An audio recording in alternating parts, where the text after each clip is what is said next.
Good evening, guys. Hello. Welcome to Willingness Wednesday. I am your coach, Bvon Squires, and today we are sponsored by Spirit Source Connection. I am so happy to be here with you today.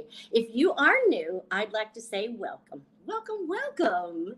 I hope you hear something today that's going to encourage you to come back again next week.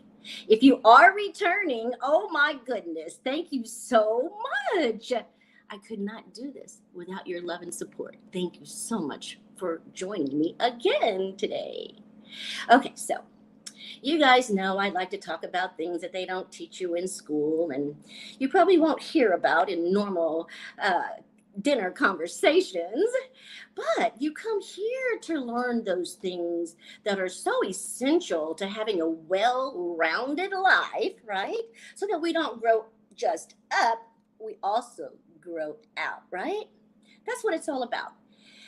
So today we are talking about emotional intelligence. Now, I know some of you probably don't know what that's all about. What is that, Coach B? Well, let me tell you.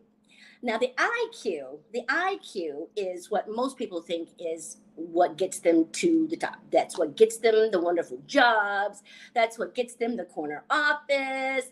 That's what gets them where they want to be in life. But, however, I need to say emotional intelligence is the part that you really need because life is all about relationships, right? And so even if you get the interview, you have to be able to convey yourself in a way that shows you have emotional intelligence. Okay, so happy, sad, frustrated, angry, enthusiastic, sad, hopeful.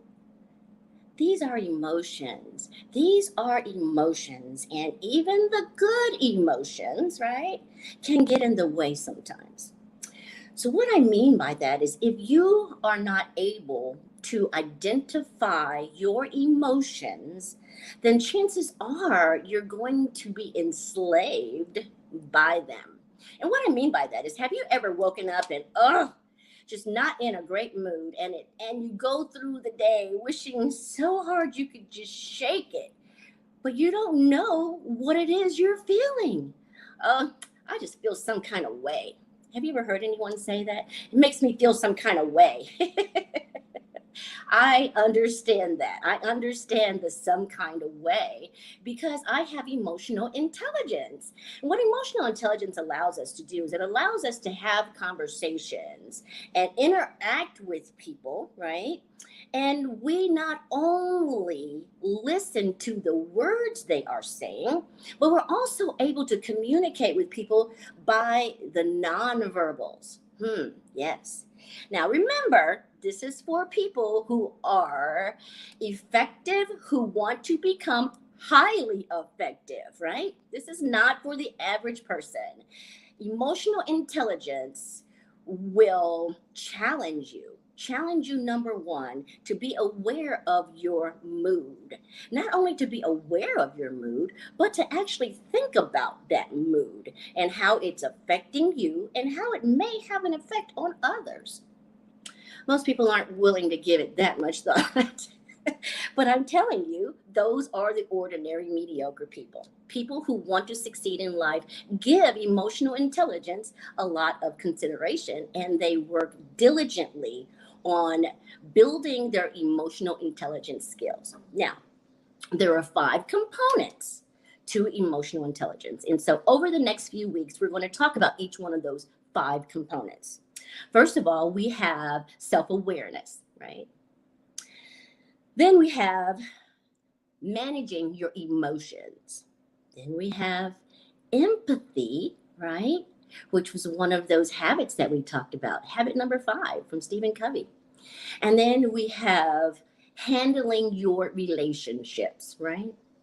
These are all components of emotional intelligence, and we're going to talk about each one of these. And then at the end of this series, I'm going to give you 10 ways that you can boost your emotional intelligence, that you can build upon the emotional intelligence that you may already have, because intelligent people want to know more, they want to grow, right?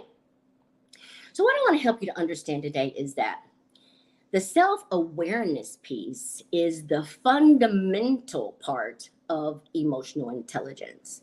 What I mean by that is fundamental is the foundation. We're talking about foundational work. Anything that you embark on is you have to have a foundation for it. And so self-awareness is the foundation for emotional intelligence. It's going to help you not only understand your emotions, but it's also going to help you to recognize the feelings that you're actually feeling. Now, a lot of people think that, feelings are no big deal. Just compartmentalize them, right? That's another word for stuffing them, right? We don't want to stuff our feelings. No. I don't know if you're aware of this, but this is something that I've become aware over the years. Now, Louisa Hay has a book, and it's called You Can Heal Your Life. And in that book, she talks about how when we stuff our emotions and when we stuff our feelings, which are energy, right, they can get locked in and present as physical pain. I know, right? I was really remarkably surprised to learn that my emotions, when I tuck them in little places, I'll deal with it later, and then later never comes. That energy or that feeling and emotion that you tucked away can present itself as knee pain. It can present itself as pain in the shoulder. Ugh, what did I do to my shoulder? You haven't had an injury. You haven't done anything to your shoulder. That's an emotion that you have tucked away, that you've probably forgot about, okay? Because who wants to deal with painful emotions? No one. But I have to explain to you that the painful feelings and emotions have to have their day in the light. They have to be exposed to the light so that you can work through them, so that you can find out exactly why you have that emotion and exactly how it's affecting you and your relationships. So we're going to talk more about that, okay? So what I want you to know is that once you're able to handle your feelings and your emotions, when you're able to feel them, right, without judging them. I don't know about you, but sometimes before I became aware of all of this information, I used to judge myself. I used to judge my thoughts. I used to judge my feelings. Oh, you shouldn't be thinking about that. Oh, wait. A good Christian woman shouldn't be thinking about that. You shouldn't be feeling like that. Girl, you better repent. I used to give myself the blues about my feelings and emotions. I used to judge myself to the point where I had self-rejection.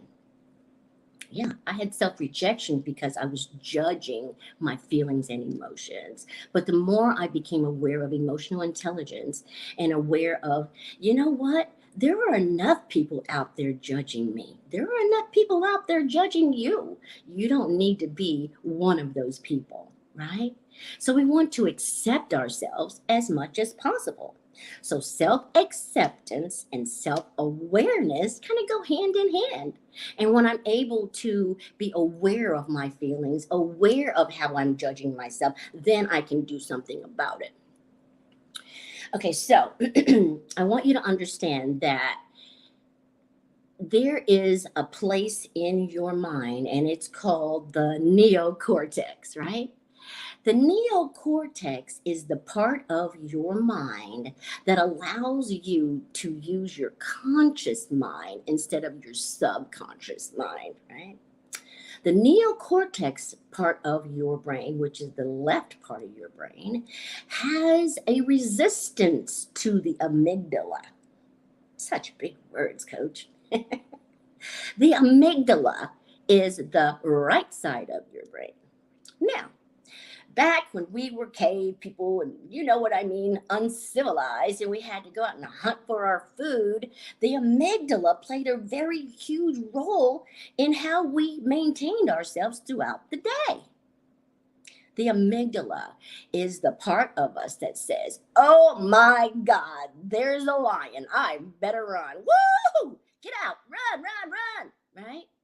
The amygdala is also the part of your brain that says, I'm hungry. I better go chase me down some food. Run, run, run, run, run, run. It is the flight or fight part of your brain, right?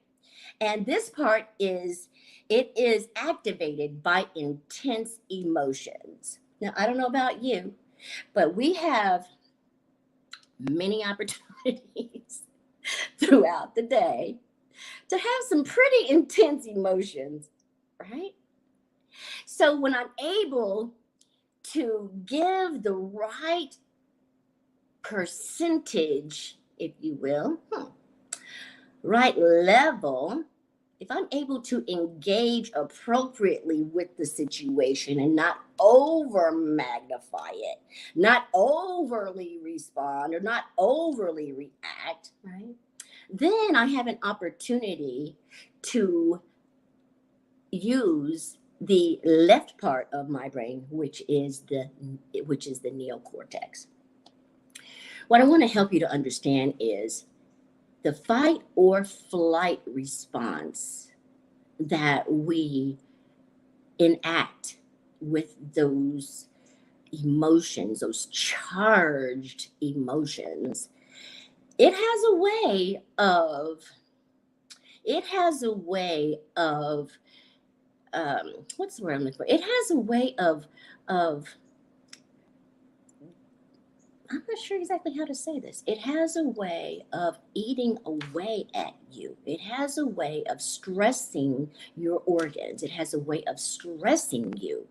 And that is not a healthy place to be. But when I can identify my emotions through the left side of my brain, then I can free myself from the amygdala, which has hijacked my emotions. But if I am not able to enact the language part of my brain, I am not able to identify the emotion, then I'm not able to get any freedom from the effects of that emotion. Then I start judging myself, and then I start becoming an unhealthy component of my relationships. Now, when we start thinking about all the relationships that we have, we want to make sure that we are processing through our emotions. And I want to tell you, if you're unable to do that, that's okay, because I'm here to help you. I am your coach, and you can call me. You can dial 317-721-4315, or you can email me at b.vonsquires@gmail.com. And I can help you learn how to identify your emotions and learn how to manage them, learn how to maneuver through your emotions so that you don't get caught in a negative one that you're going to end up having to stuff so that you can make it through the day and then not ever get back to that emotion, and then it's set up inside your body as physical pain. We definitely don't want that. It's not necessary, and I'm here to help you so that it doesn't happen, okay? All right, so now I want to help you to understand. I talked to you about running away from the lion and running to catch food for my dinner, right? Now, as evolution has taken place, now the fear, right? The gripping fear of running from that lion is no longer my gripping fear. Now, my gripping fear is they're not going to accept me. They're going to judge me. Oh my God, I feel inadequate. Oh my God. These types of charged emotions can also send us into fight or flight, right? Because now I'm not running from anything. that's going to actually eat me. I'm running from something that's going to make me feel bad. Or I am going to, oh my God, I have to make them like me. Oh my God, I have to perform. And then that's another type of charged emotion that enacts the amygdala, right? Which now I'm again in fight or flight, but for a very different reason. Now, when we were unable to live on our own and we needed to have a village to carry us, back in the day, we lived in tribes and we lived in villages. And if the people in the tribe did not like you, you're not eating today. If the people in the tribe rejected you, oh, your life is good as gone, because outside of the tribe there's no safety. But today, guess what? If they don't like you, no lion's gonna eat you. Guess what? If they don't accept you, you're not gonna die. It's gonna be okay. But we have to be able to manage our emotions in a realistic way so that we don't start thinking, oh, there's nothing I can do about it. That's just not true. You can have self awareness and you can have self acceptance so that you yourself can accept yourself, regardless of whoever doesn't. But of course, we want to be liked. And of course, we want to have healthy relationships. And so, learning how to manage your emotions, right, is what's going to help you with that.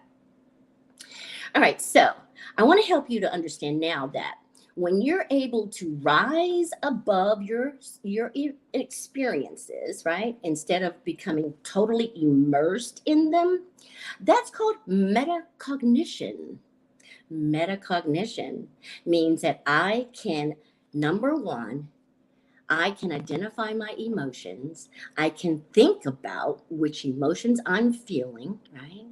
I can maneuver through my emotions and not have them take charge of me. Oh my gosh, can you imagine what freedom that is today? The way I live my life, I wake up in the morning and I am so grateful to be alive. That's the first thing. And then I set my intentions for the day. I tell myself, I am not going to take anything personal today. Anything that happens around me, it's not happening to me. I might be affected by it, but I get to choose how I am affected by it, right? If I don't like the way I'm being affected by it, I get to choose another emotion by thinking a different thought. By changing my paradigm, by changing the way I'm looking at the situation, it gives me an opportunity to choose a different way of feeling. And it is so amazing. And I can teach you how to do that. I can help you learn how not to be a slave to your emotions. I don't know about you, but growing up, I used to suffer from emotional dysregulation, right? I wasn't able to regulate my emotions. I was a slave to my emotions. I had very rocky relationships because I was so unhealthy. I had no way of regulating my emotions. And so the amygdala had me hijacked. And for years, I'm talking for years, was so dissatisfied with my relationships, so dissatisfied with the fact that I harmed people because I didn't know how to manage my emotions. And so when I was angry, I became angry. When I was frustrated, I became frustration. But not today. Today, I have the ability to feel emotions in the right sense of the experience. I don't have to worry today that I'm going to harm someone through my emotions. But if I do, because no one's perfect, no one lives their life 100% of the time in a perfect state of mind. We all fall short. And that's how we learn what we need to work on. But in the event that someone is harmed along the way, it's okay to say, I'm sorry. It's okay to say, hey, I just wasn't myself. I apologize. And I'll do my best so that it doesn't happen again. And that's okay. That's just okay. So, what I want to help you to understand here is that if you will take the time, 10, 15 minutes a day, you can start with 5. You can start with 5 minutes, okay? I'll let you start with 5. If you can sit still for 5 minutes and use your mind, right? Quiet that mind and think inside, I want to feel happy. Then I can think about something that makes me happy. If I could take 5 minutes to sit and meditate mindfully, and when I say mindfully, I mean in the moment with my conscious mind, not my subconscious mind. If I can take 5 minutes with my conscious mind and quiet that mind, listen to my breathing. Breathing in, pause. Breathing out, right? Breathing in, pause. Breathing out. What this does is it strengthens the neocortex on the left side of your brain, right? It strengthens it so that it can withstand the forces of the amygdala. It actually strengthens the circuitry in your mind so that it has the ability to inhibit the amygdala from hijacking your emotions. You should try it. You should try it. And then you should come back and tell me how well it worked. Okay, guys. I hope that I have done a great job explaining to you what emotional intelligence is. And the first component is self-awareness. Now, as we continue to move on, we're also going to talk about those other 4 components. And remember, at the end of this series, I'm going to give you 10 ways that you can build upon your emotional intelligence. All right, guys, that's going to do it for me today. I am so happy that I was able to come on and bring this information to you. I tell you what, if you take this seriously, it's going to revolutionize your life. If you take the time to look at your emotions and do the work, because it takes work, you know what I mean? At the end of the day, you can write down, okay, identify how many feelings you had today. Ooh, I like that, coach. Yes, I think that's a great exercise. At the end of the day, write down at least 5 emotions that you were able to identify during the day. And of course, if you can only do 1 or 2, that's okay. You'll get better at that. You'll get better at identifying your emotions. And if you need my help, I'm here to help you. All right, guys, I am going to pray for you. I am going to ask God to continue to bless you real good. I know that you are going to have a phenomenal rest of the week. And I know that next week, you're going to come back. You're going to come back so that I can tell you more about emotional intelligence because you want to be highly effective. I know that about you. Okay, so if I said something that resonated with you, please like, share, and subscribe. I would love for your friends to get involved with this series. So share this with them so they can join me and you here next week, the same time, 7:15 p.m. on Willingness Wednesday. All right, guys, thank you so much for joining me here. Have a wonderful, wonderful, beautiful, beautiful Willingness Wednesday. Love ya. Bye-bye.